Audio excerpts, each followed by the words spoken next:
Hoje, autoridades de Israel e do Líbano retomam as negociações em Washington, numa tentativa de consolidar o cessar-fogo entre os dois países. O encontro acontece após semanas de escalada militar entre Israel e o Hezbollah, grupo apoiado pelo Irã. A trégua entre os dois países entrou em vigor no dia 16 de abril. Mesmo assim, os disparos continuaram. O primeiro-ministro israelense Benjamin Netanyahu ordenou mais ataques contra o que descreveu como alvos terroristas nos subúrbios ao sul de Beirute, no início da semana. No último fim de semana, o secretário de Estado americano, Marco Rubio, conversou com o presidente libanês e o premier israelense, propondo um plano de desescalada gradual. E também estamos de olho nas negociações entre Estados Unidos e Irã. A situação ficou mais complicada. O governo iraniano suspendeu as conversas de paz com os americanos diante de ataques de Israel no Líbano. Trump, no entanto, diz que as tratativas continuam em um ritmo acelerado, segundo ele.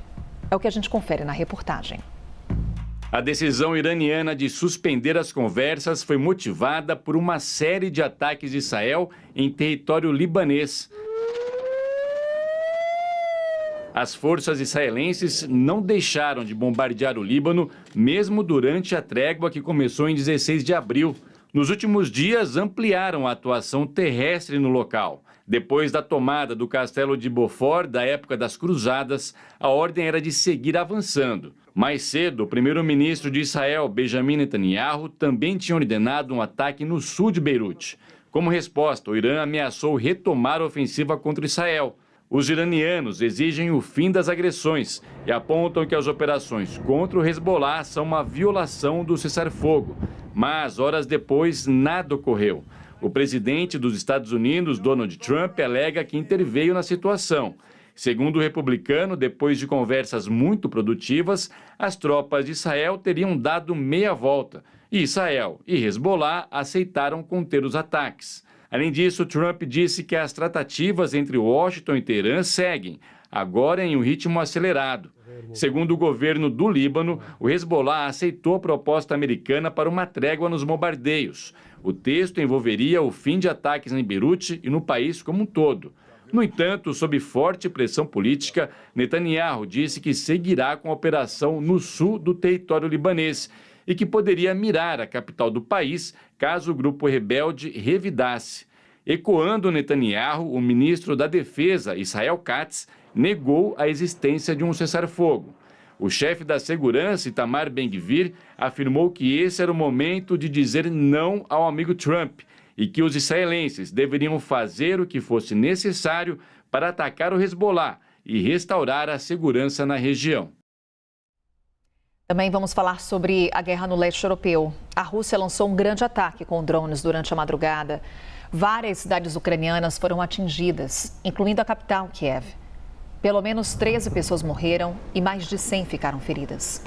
Cerca de 140 mil moradores da capital ucraniana ficaram sem energia elétrica. A maior parte do sistema já foi restabelecida. O Ministério da Defesa russo afirmou que os disparos foram em resposta ao que definiu como atos terroristas de Kiev contra alvos dentro da Rússia. Moscou acrescentou que atingiu uma série de alvos militares. Depois dos ataques, o presidente da Ucrânia, Volodymyr Zelensky, disse que a ajuda militar dos Estados Unidos é definitivamente necessária. E as imagens que acompanhamos desses ataques durante a madrugada, muitas explosões registradas, um grande ataque com drones, várias cidades atingidas e, repito, capital Kiev também foi afetada por esses disparos. E nos Estados Unidos, um ataque a tiros deixou 6 mortos, incluindo 2 crianças. Os disparos aconteceram no estado de Iowa. As vítimas eram integrantes da família do atirador. O Departamento de Polícia informou que o ataque aconteceu após uma disputa doméstica, sem divulgar mais detalhes. O suspeito fugiu do local antes da chegada da polícia. Os oficiais logo localizaram o homem, que se matou. O atirador tinha antecedentes criminais. Investigações estão em andamento. E na Indonésia, um grande incêndio atingiu um mercado. Vários prédios ficaram destruídos. Imagens de drones mostram o local tomado pelas chamas. Segundo o Departamento de Polícia, o fogo começou ontem e só foi extinto na manhã de hoje. A mídia estatal informou que 3 pessoas ficaram feridas. Não há informações sobre mortos.